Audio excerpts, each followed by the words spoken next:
Mais ou menos hoje, quantas pessoas, quantos jovens você tem envolvido no projeto da escolinha? Bispo, trabalhamos ali com um projeto social, Escolinha Aliança, ali no Parque Jardins, Leolá. Trabalhamos com crianças e adolescentes do Barra Azul, Flávio Dino, Colina Parque, do Parque Jardins e alguns ali do Jacu e Laranjeira, que faz parte também. Nós temos praticamente entre 70 a 90 crianças, adolescentes e crianças de 6 a 15 anos, que todos os sábados, das 7h30 às 11h, estão ali no campo do Parque Jardim Leolá. Então, além do esporte, obviamente, isso é sabidamente, todo mundo sabe que o esporte coopera para trazer autoestima, dar oportunidade, tirar os jovens de alguns relacionamentos tóxicos, né, digamos assim, que iria se não tivesse o esporte.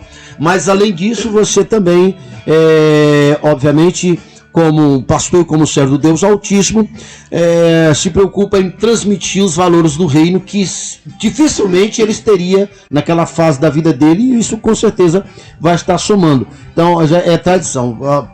Antes de todas as coisas, a palavra de Deus, o ensinamento da palavra, como você faz todos os sábados. Bispo, nós estamos com aquele projeto ali praticamente há 8 anos.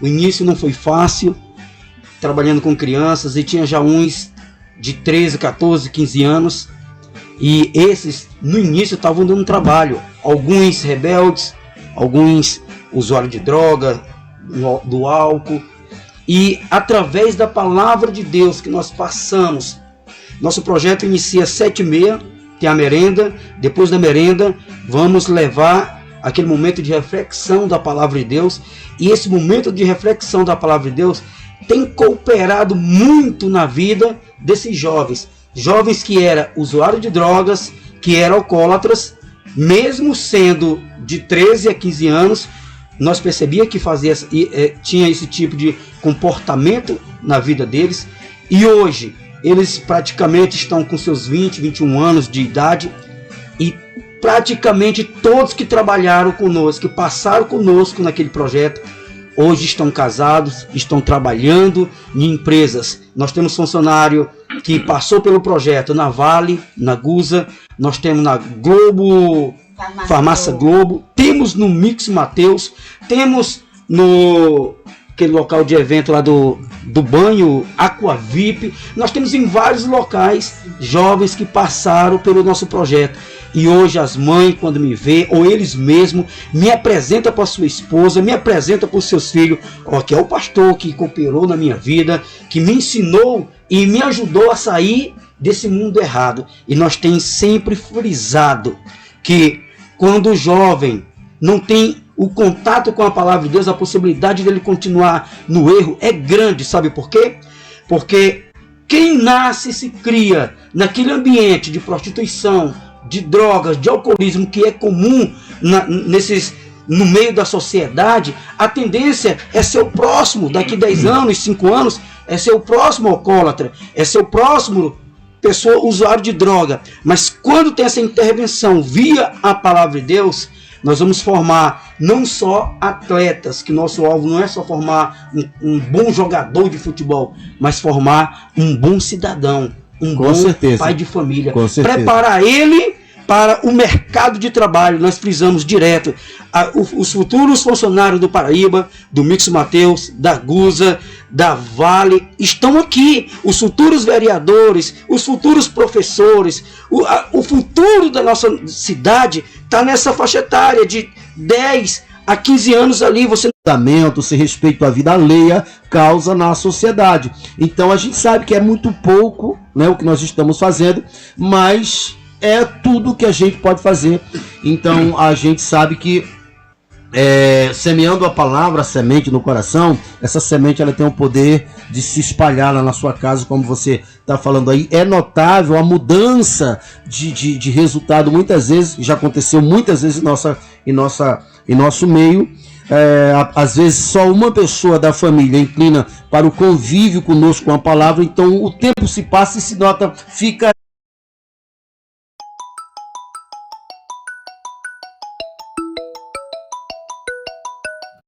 claro a diferença daquele que anda com a gente, daquele que anda com o evangelho, com os demais da família. Então, graças a Deus, o evangelho, ele foi revelado para nós. Então, e a gente vai continuar. Pastor, falando a respeito do evangelho, eu quero abordar com vocês algo que me chamou a atenção. Na verdade, eu vou começar pelo fim. Eu sei que esse assunto, ele não é tão fácil de ser compreendido. Porém, eu sei que o crer só vem pelo ouvir. Mesmo a princípio, uma pessoa rejeitando ou resistindo com o tempo à verdade, porque não tem defesa contra a verdade, né? Então, ainda criando criando essa expectativa, nosso Ministério de Cura, a gente enfrenta algumas críticas e alguns problemas, e a gente percebe que todas as vezes que alguém rejeita ou resiste à cura, é porque foi implantado na consciência dele um medo de quem? Da vida. Então a pessoa usa passagens que defende a morte, defende a doença, defende. Então, como que se ela aceitasse a vida que o evangelho revela, é como se ele estivesse fazendo algo muito terrível, que Deus ia ficar muito zangado com ele. Sendo que, quero abrir essa semana o assunto, que eu quero já começar a abordar com você, João 10:10. O que está escrito em João 10:10? O ladrão, você vê que não fala do diabo. O ladrão só veio matar, roubar e destruir. Não fala do diabo, mas a gente sabe que ele é o ladrão, não é? Mas por que não fala do diabo? Porque, se você for olhar, conhece a Bíblia afirma que o diabo foi destituído do seu poder. Então, o diabo não tem poder para lutar com o cristão. É obra dele, né? O diabo tem muita força para lutar contra alguém que não está no evangelho. Mas, com aqueles que estão no evangelho, ele não tem a menor chance. Mas aonde está a força dele? No engano. Está em fazer com que, em falar ou fazer a pessoa acreditar em outra coisa que não é a verdade do evangelho. E qual é a verdade do evangelho? De Gênesis Apocalipse. A vida. Eu só vim para que tenha vida e vida com abundância. O ladrão é que veio para roubar essa vida. Eu sou o caminho, a verdade e a vida. Se quiseres em mim ouvir, comereis o melhor. Então todas as palavras de Deus, tudo que Jesus fez foi para nos trazer vida. Então por que mesmo assim há um monte de pessoas que morrem?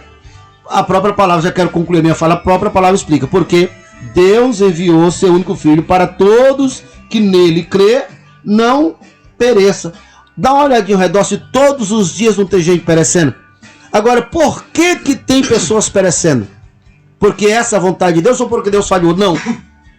Por causa exatamente desse engano.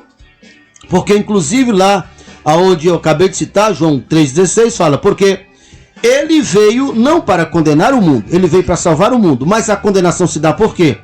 Porque a luz veio ao mundo, mas desprezaram ou desconheceram ou desconsideraram a luz, que é Jesus, que é a vida, e preferiram as trevas. Vocês conseguem enxergar, ver o que eu estou falando aqui? Você preguei, Jesus quer te curar. Jesus já te curou. Porque a nossa base de fé é a Bíblia. Não é isso? Então Jesus já nos abençoou com todas as sortes. Bendito Deus e Pai do nosso Senhor e Salvador, que já nos deu tudo que se diz respeito.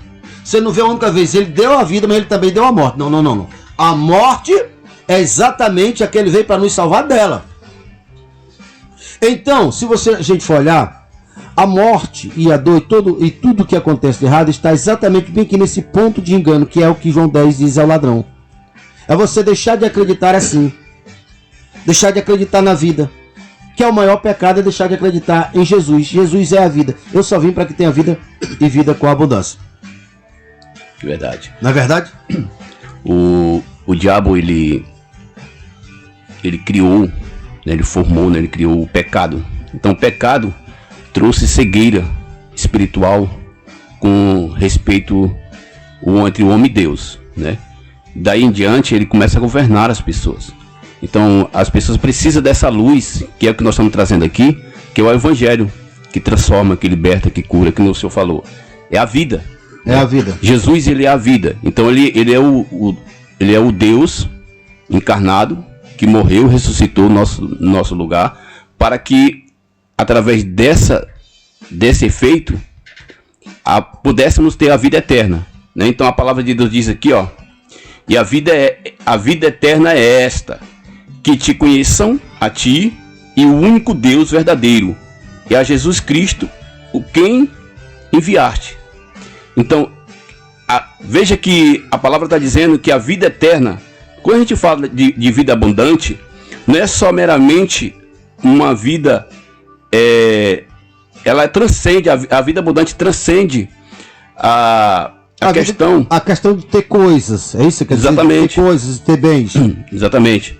Então, tipo assim, Jesus veio para que nós tivéssemos uma vida, não só uma vida aqui, mas aqui começa, claro. Porque é aqui que nós aprendemos, é aqui que nós cremos, é aqui que nós pegamos essa vida, né? Isso é uma luz. Então, a gente começa a entender que é uma vida abundante, que ela não tem contagem. Nós vamos entrar num estágio que não tem contagem, né? Não tem contagem. Não tem contagem. Então, tipo assim, nós precisamos entender e passar para as pessoas que elas crendo em Jesus hoje, elas vão receber a vida eterna. Que essa é a vida o qual Jesus morreu, né? Para que nós todos tivéssemos essa vida. Então essa vida, ela é...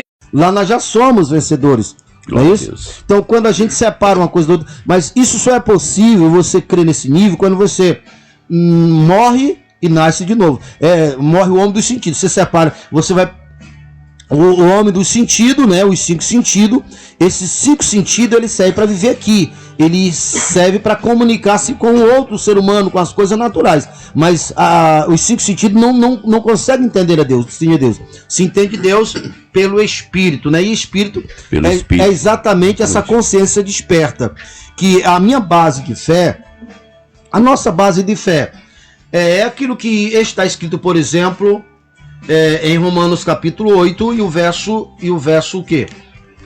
Me ajuda aí, o verso 11, né? Se eu está lá. Por quê? O que a tradução, o que de fato ali está dizendo é: ainda que os vossos corpos mortais estejam mortos, mas se o Espírito que operou em Cristo foi ele que está operando em vocês, ele torna os vossos corpos que estavam mortos por causa do pecado vivo. Porque foi isso que o Espírito fez com Jesus, que estava morto. Jesus estava totalmente morto.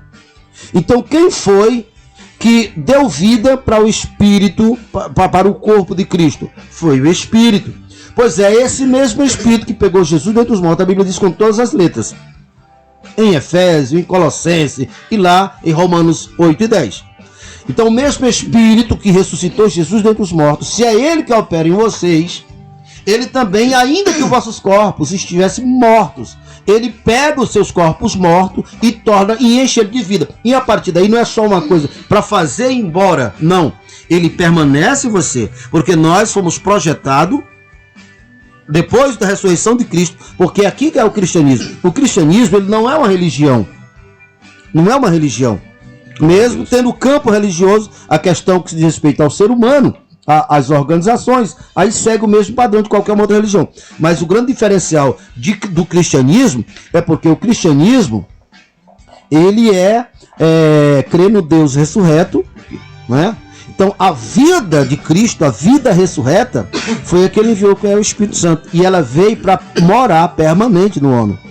Então eu preciso viver 24 horas com essa consciência desperta. Eu tenho dentro de mim a vida. É uma consciência, bispo, porque o ser humano, e principalmente quem faz parte do reino de Deus, tem muitas pessoas que são evangélicas e não têm essa consciência que a palavra de Deus diz: não sabeis que o vosso corpo é templo e santuário do Espírito Santo? Quando essa consciência é ativada em nós, você passa a ser uma extensão do céu aqui na terra.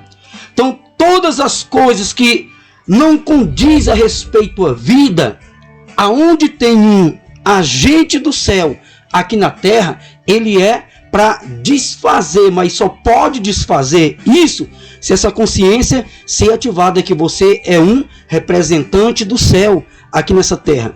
Presta atenção, alguns dias atrás, um sobrinho meu veio da cidade antiga Maranhão e queria comprar uns pães, e eu resolvi ir comprar ali no bairro do Jacu, numa panificadora que eu não lembro o nome da rua ali, mas bem do início, próximo à Praça da Bíblia. Ao chegar lá, tinha um senhor na fila, e esse senhor de uma hora para outra caiu, apagou. Veio na mesma hora a consciência que eu estava ali, e as pessoas tentando ligar para o SAMU, ligando para outro local, eu na mesma hora veio na mente: faz uma oração por ele, porque o maior está contigo. Antigamente Deus se manifestava na Arca da Aliança, no tabernáculo. Hoje ele se manifesta em nós. E aonde estava a Arca da Aliança, ali estava a presença de Deus para dar vitória, para vencer batalhas. Então hoje nós somos essa Arca da Aliança. Com certeza. Hoje o Espírito de Deus está dentro de nós. Então se ele está dentro de nós e eu estou numa panificadora, aonde alguém caiu, alguém está passando mal, a presença de Deus está ali, ela tem que ser manifestada via a minha ação. Eu coloquei a mão sobre a cabeça daquele homem e declarei a cura sobre ele, e aquele homem se levantou na mesma hora e foi para sua casa. Isso é a consciência que nós temos, que está passando nesse programa nessa manhã para todos os ouvintes. Você que é evangélico, desperte essa consciência. E se você que não é evangélico ainda, saiba que existe um poder que desfaz as trevas, e nós estamos, mais uma vez eu vou citar, às terças, às sextas e aos domingos, para ativar essa consciência na tua memória. Então convido você e sua família a estar conosco às terças, às sextas e aos domingos na Igreja Aliança, lá no Parque Jardins Leolá, porque existe um poder, e esse poder não está em Jesus lá no céu. Esse poder está aqui quando existe essa consciência dentro de nós, que nós somos morada do Espírito Santo, e aonde ele está, ele faz milagre, e nós estamos aqui para desfazer as obras do diabo. E esse Jesus que você citou, que está lá na glória, é o mesmo que está dentro de você, está dentro de nós, está dentro de todos os cristãos. A gente vê que Deus aperfeiçoou o nosso relacionamento com ele, né? Porque antigamente, como o pastor falou, Deus estaria num lugar, ou usava um profeta, né, para dirigir o seu povo, e hoje não precisa mais daquilo, né? Aperfeiçoou através de Cristo, ele nos deu a vida abundante dentro de nós, né? Que a vida abundante não se resume só em ter coisas, mas também ter o Espírito Santo e ter a vida eterna dentro de nós, aqui nessa terra. Então as coisas começam aqui, e isso é muito grato, muito bom. Seu pastor, pode falar. Isso, bispo, tem que despertar um crer nas pessoas. Tem que despertar. Porque em Marcos 10:46 fala a história do cego Bartimeu. A palavra cita que ele era cego e mendigo. Estava à beira de um caminho e Jesus ia passando, e a Bíblia frisa que uma grande multidão de pessoas, presta atenção, uma grande multidão de pessoas iam com ele. Mas uma pessoa que estava no estágio de cego, de mendigo, despertou para ir nele. Muito importante isso aí. Nele tem a solução para a minha vida. E a Bíblia diz que ele começou a clamar: Jesus, filho de Davi, tem compaixão de mim. Jesus, filho de Davi, tem compaixão de mim. E as pessoas repreendiam ele para ele calar. Mas a Bíblia diz que ele clamava mais ainda. E esse clamor chegou até Jesus. Jesus parou e disse: ei, volta lá e traz ele. Quando trouxeram aquele cego, que era mendigo, perguntou Jesus: que queres que eu te faça? Ele disse: Senhor, eu quero ver. Quero que eu torne a ver. Jesus: vê, a tua fé te salvou. Preste atenção que uma grande quantidade de pessoas seguiam Jesus, mas não estavam enxergando que nele existia vida, porque só estava caminhando com ele. E uma pessoa na qualidade de cego enxergou que Jesus tinha vida. Você que está ouvindo, talvez não frequenta nenhuma igreja, mas se despertar a fé em ti, você vai receber tudo que se diz respeito à vida: cura, vista, serviço, trabalho, tudo que você precisa está no Senhor. Um cego enxergou que no Senhor tinha cura, enquanto a multidão que andava com ele não estava vendo. E isso está acontecendo nos dias atuais. Multidões de pessoas dentro da igreja, sem despertar que no Senhor tem a solução para eles, sem despertar que no Senhor tem a cura, sem despertar que no Senhor tem tudo o que ele precisa. Glória a Deus por isso. Eu não tenho dúvida que a Açailândia vai despertar. É isso que queremos despertar nas pessoas. Vai despertar, porque o que faz a grande diferença é essa despertação da consciência. Despertação da consciência. Eu estava olhando aqui meu tempo, eu sei que não dá 3 minutos, não dá tempo. Você falando aí, eu lembrei de um caso que mostra exatamente essa consciência desperta. Você deve lembrar de um caso de uma jovem que se endemoniou, lá vizinho nós, lá na outra cidade. Passaram 3 dias orando por ela. 3 dias orando por ela, vieram tudo que foram chamados ali, e nós de cá olhando, mas não podia fazer nada porque a gente sabe que precisava ser convidado, né? Depois de 3 dias, foi que resolveram convidar nós, e aquela moça debochava, tem um espírito maligno nela, né? Aí nós somos lá, nós dois, chegamos lá, tá um monte de gente orando, clamando, pedindo, eu pedi, já que nos chamaram, ó, pode parar, né? Entrou, pegamos ela, eu e o senhor, e a mãe dela, ou foi o pai? O pai dela. E ela dava direção. Só vou sair, o demônio dando direção. Só vou sair daqui se for no meu quintal e pegar a Bíblia que eu enterrei lá. Só vou sair se pegar aquele foto. E o povo indo para um lado, indo para o outro. Fazendo o que o espírito maligno estava sugerindo. 3 dias já com essa brincadeira. E tipo, servindo era debochando mesmo do povo cristão. Era debochando de zombação do povo que não era cristão, porque ela estava dentro da própria igreja, estava no local da secretaria da igreja, e eles brincando de um lado e outro com ela, sempre mandando ir para um lado e outro, e ninguém resolvia nada. Então, neles não estava ativado. Já estava 3 dias. Só sai em lugar tal, só sai em lugar tal. Nós chegamos ali, né? Foi simples, olha, demônio, acabou. Sai em nome de Jesus. Aí falaram assim: ah, não vai sair não, vai sair, se não sair, então o demônio tá lá, vai entrar em mim. Pronto, oramos, saiu. Aí depois de poucos dias, alguns me perguntavam: rapaz, eu sei que você deve jejuar muito, né? Deve orar muito. Não é orar muito e nem jejuar muito. Consciência de fé. É só uma consciência. Rapaz, eu gostaria de pregar, de falar mais desse Jesus que é maravilhoso. Vamos deixar para a próxima vez, porque o nosso tempo chegou. Eita, já vai 7h59. Então, credo na sonoplastia, até amanhã, né? Povo abençoado que nos ouviram, até amanhã. Nós voltaremos nesse mesmo horário. Não, nesse mesmo horário nós estamos saindo, né?